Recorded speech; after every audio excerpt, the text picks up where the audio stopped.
The question is that the motion be agreed to. Member for Joondalup. Thank you, Mr Acting Speaker.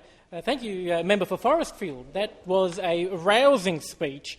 I am more enthused than I thought I would have been at this point in time. And in fact, if it hadn't been for the fact that I was already fully convinced that the Liberal National Government is the correct government to lead this great state of ours in the future, I certainly am now.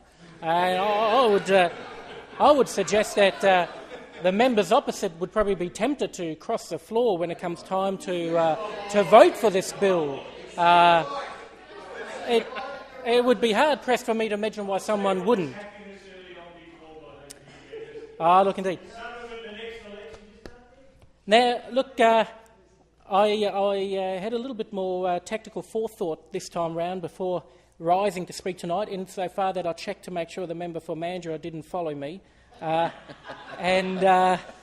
I checked very carefully what the speaking order was, so I felt a little bit more. I did indeed. I did, and look, my concern is I can't do it this time. My knees are a bit sore at the moment, and so I had to actually put a little bit more thought into it. So I felt reasonably assured that I might be able to stand tonight and deliver my speech without a hasty retreat thereafter. But members, please, thank you.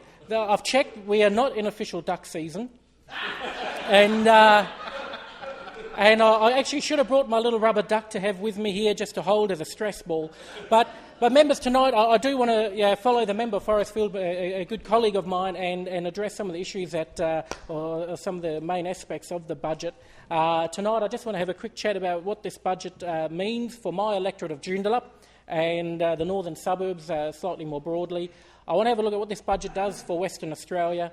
I want to have a look at the government recurring expenditure and asset investment that has been spoken about in quite some detail over the last couple of days. And I want to finish up by talking about our fiscal action plan.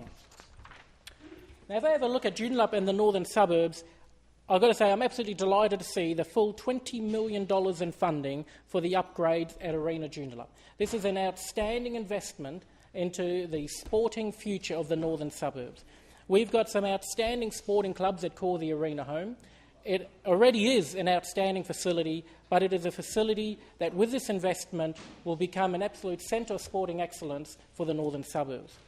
I know that I speak on behalf of the likes of West Perth Football Club, the Wanneroo Wolves Basketball Club, the Netball Association and the Joondalup Brothers Rugby Union Club in thanking this government for making the funding available to give them their necessary upgrades so they can continue to provide an outstanding service to the young people and adults, I might add, of the northern suburbs. So the new facilities that are going to be built for the West Perth Football Club are going to be just second to none. We're going to have a new home for the Wanneroo Wolves Basketball Club, which is greatly needed. We're going to add another 10 netball courts to the existing courts that are already there. And quite importantly, the Joondalup Brothers Rugby Union Club are getting a second pitch, which will actually allow them to join the Premier League. Next year, indeed. It'll be a great outcome for them. Furthermore, in the budget, we see a full $47 million of funding over the forward estimates for multi-storey car park at Edgewater train station. Thank you, Treasurer, for that. This is going to be an outstanding facility, 1,000-bay facility, and it'll actually be the first multi-deck park of its kind along the Perth Metro Rail network. And obviously we will see how that goes, and if it goes well, then we'll obviously look at what other opportunities exist elsewhere.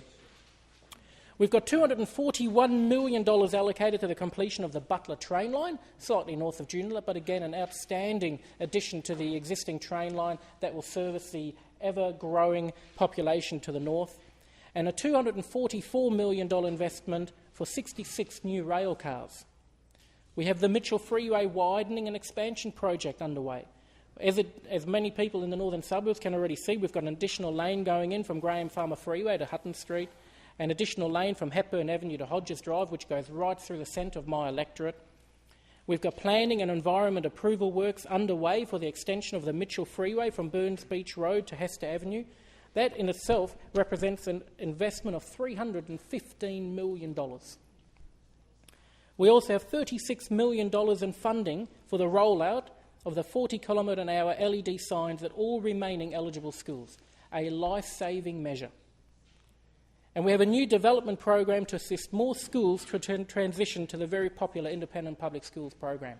As a new member, I've spent the last couple of months introducing myself to the community groups and the schools and the various organisations in my electorate, and I have met every single school now, and I have yet to meet a school that is critical of the independent public schools program. The closest thing that I came to a criticism of the independent public schools program was from a school that wasn't on the independent public schools program and wanted to be.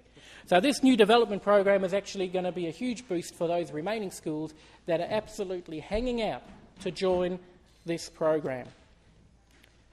The electorate and myself are overjoyed that we're going to have 600 government workers move to Joondalup, be it either a partial department or full department, it matters not. 600 local jobs taking pressure off the freeway, the trains, providing more local employment, and more importantly, providing a catalyst to see other private organisations take up that challenge as well, to relocate to Joondalup, the capital city of the northern suburbs. It is my vision that as a result of this we're going to see more shops, more restaurants, more cafes, and make the Joondalup CBD even more vibrant. If we have a look at what this budget does for Western Australia more broadly, and the member for Forestfield certainly went into a little bit more detail, so I'd like to think that my information here is probably going to be more complementary. We see $197 million invested in public transport, with 8,860 extra bus service kilometres added. We're seeing the replacement of existing buses with new buses and outright purchase of new buses to add to the fleet. This budget will also see 3,618 extra train service kilometres added. We have a $282 million investment in law and order in the Boost Police Initiative, which will see 550 additional police officers added to the beat. And given that the Joondalup electorate is a proud home of the Western Australian Police Academy, I actually had the opportunity to speak with a trainer that works at that facility, and they are certainly very excited at the influx of new police officers that are joining the force, and I dare say the Academy is going to be quite busy over the years to come. From a business perspective, we see an increase in the payroll tax exemption threshold from $750,000 to $800,000 in the 1st of July 2014, and from $800,000 to $850,000 in 2016-17. To put this into perspective, this will save businesses $121.6 million in payroll tax payments over the forward estimates. Now, there's been a lot of discussion about government expenditure and asset investment from the opposition. And what I've learnt, be it I might be a new member, is there is not much accountability required by people in the opposition. So far, I've heard a lot of complaints that we're spending too much, we're not investing enough here, but we're over-investing there. What I haven't seen is I've not seen a single alternative budget position. I've not heard of any alternative policy or any other suggestions of what the opposition would actually do in the same fiscal circumstances that we find ourselves in. So this budget addresses the immediate and the future needs of this state in a responsible manner, given the financial constraints at hand. If you have a look at the government recurring expenditure, in this upcoming year, it's going to increase by $2.1 billion. Interestingly enough, $570 million of that, or 25% of our increased recurring expenditure, is going into health and education, which is a significant increase. Yet I can't help but hear from members opposite that apparently that's still not enough. How the additional desired spending is to be funded, we haven't heard. There's no doubt that this is a growing state. We have immense demand pressure on government services. We heard from the Treasurer that over previous years we've had up to 1,500 people a week move to this state. And even though that number has now come down slightly, we're still looking at approximately 1,000 people a week coming to the state. That is a lot of people coming to WA. Yet what I hear is that our spending is out of control, and especially in relation to our asset investment programs. And let me maybe touch on that briefly. If I have a look at the investment in roads and public transport, we are going to be putting $5.7 billion into our roads and public transport system over the next 4 years. It's a record indeed. The opposition responds that we're borrowing too much. We're spending too much on assets that yield no return. We're spending too much on assets that yield no return. Now, if I can have your indulgence, I would like to just very briefly quote from the congestion survey that was undertaken by the RAC and the CCI in 2012, and some of the facts that they found in relation to congestion. And in that survey, they actually surveyed 400 businesses, and they found that 84% of respondents believe that traffic congestion is having a negative impact on business.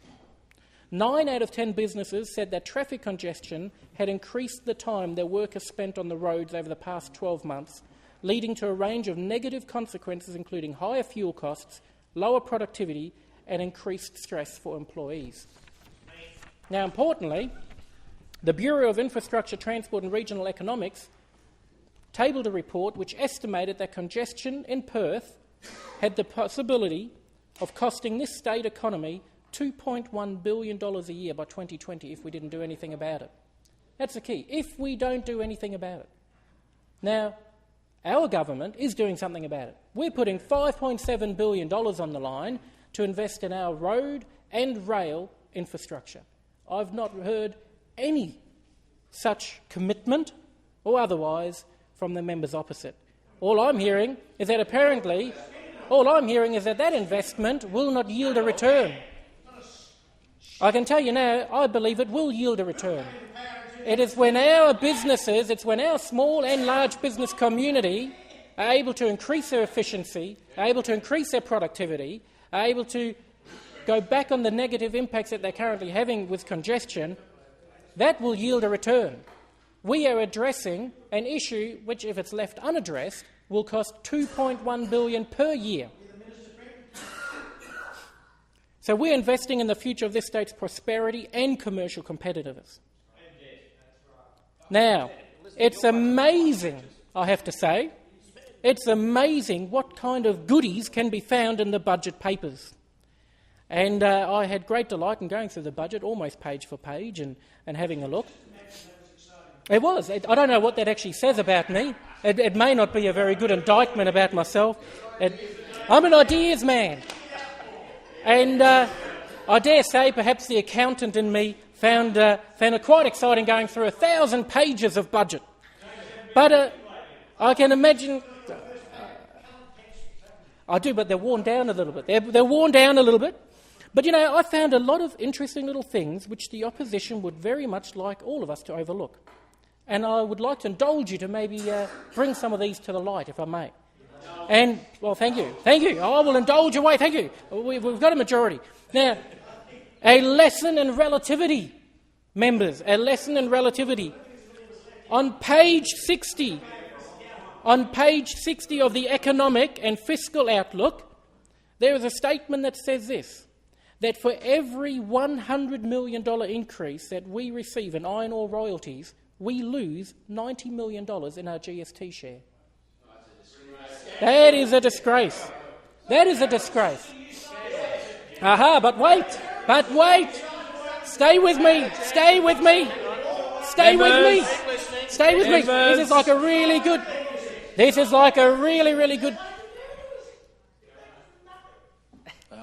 Thank you, Member for Mandurah. Member for Mandurah, this will be worth your weight. You've got to hang with me here. It's like it's coming, but this is like a really good drama movie. It takes time to build. Now, our state population has significantly grown off the back of the mining sector expansion.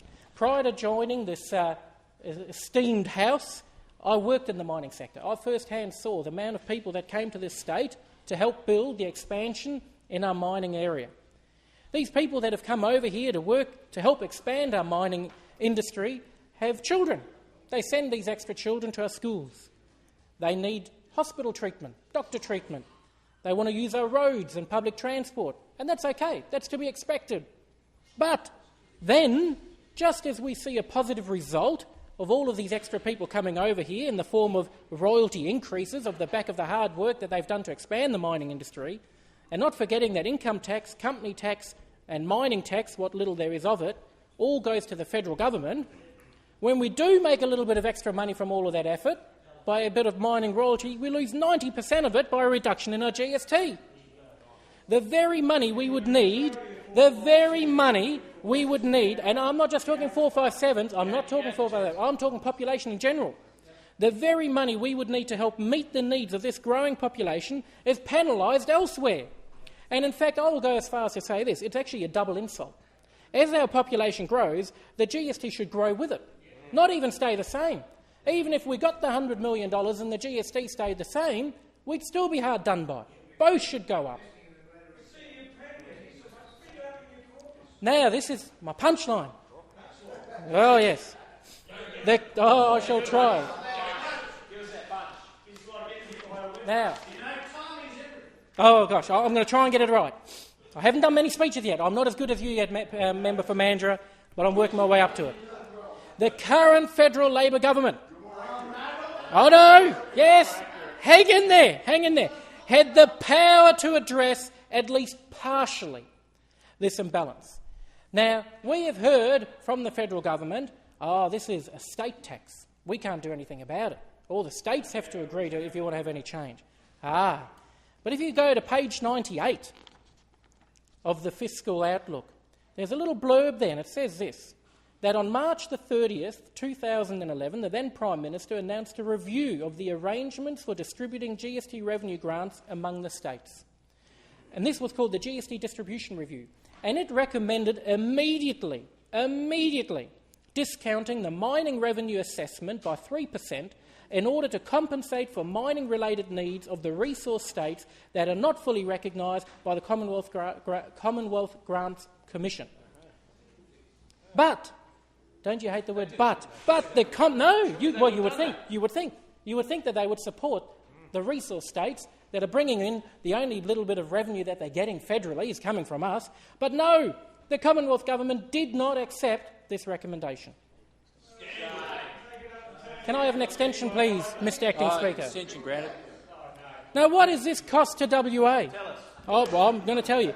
For 2013 and 14, $123 million. That one decision, which was in their power to do, it was in their capability to do, $123 million in the 2013-14.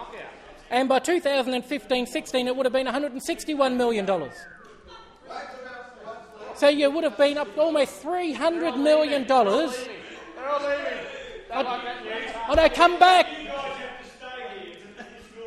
Now, I come to the Fiscal Action Plan. I speak only to my colleagues. You banished them forever. Members, thank you. We can hear our colleague in peace. I know, they're hiding. They are still in earshot. I am encouraged. The Fiscal Action Plan. If there had been a single member of the opposition here, I would have asked them. I would have asked any member of the opposition here, and I'm willing to have that question go on notice if that was even in my power to do so. Does the opposition support the Fiscal Action Plan? Do they support it or don't they? Exactly. I will take their silence as a resounding no. But in page 74, in the long-term financial model, it actually states that the Fiscal Action Plan that this government has put in place will prevent the accumulation of over $40 billion of state debt by the year 2022-2023. So if the opposition are not willing to cross the floor with us when we bring this bill into legislation... Oh, yes, he's there. I knew I would do it. We will make room for you. Then they will need to prove to this House where that extra $40 billion is going to come from. They don't know. At the heart of the Fiscal Action Plan is a public sector reform. And it's not a popular topic amongst the opposition. And I am not ashamed, one little bit, to stand here and put on record that I support it, no questions about it. For the life of me, I cannot understand why a public servant should have their job 100% guaranteed. Not at all. And I believe, I speak with a little bit of experience here, I've been made redundant. I've worked in the private sector. I've worked in the private sector all my life. I've been made redundant. It wasn't pleasant, but I moved on. I've been replaced. I've been replaced by an overseas worker. I've had my position replaced by an overseas worker. I even had the pleasure of training him up. And he was a quarter of my cost. My wife has, and I must admit, just recently as well, had her salary arbitrarily reduced to suit economic times. It's not pleasant. It's impacting us right now. But I actually understand why her employer did it. They're doing it to stay alive. I have to say that I've actually had the displeasure of making staff redundant, and it's not pleasant. No one enjoys doing that. But I had to do it in my capacity to save the company that I was managing. So why would this be any different? Why would the state not have the same capability? Not that it's a pleasant capability, not that it's a capability that we look forward to implementing, but when you're looking for the greater benefit of all of Western Australia, why should we not have? Join us, please. No, righto. I would dearly like to know how can the public sector union justify to all the other unions in WA that it's okay for their members to be subject to economic realities, but the members of the public sector union should be immune. I'd love to be there at the union conference and see how the public sector union explains to everyone else, oh, it's okay for you guys to be made redundant. Oh, but not our members. Our members are special. Ultimately, this budget makes some very tough decisions, and they're not always popular decisions. But in amongst all of that, can I say that it also invests in the future of this state while meeting current demand pressures on government services. And I applaud the Treasurer, I applaud the Premier, and I applaud the Cabinet for the budget that they have produced. Thank you, members. Yes.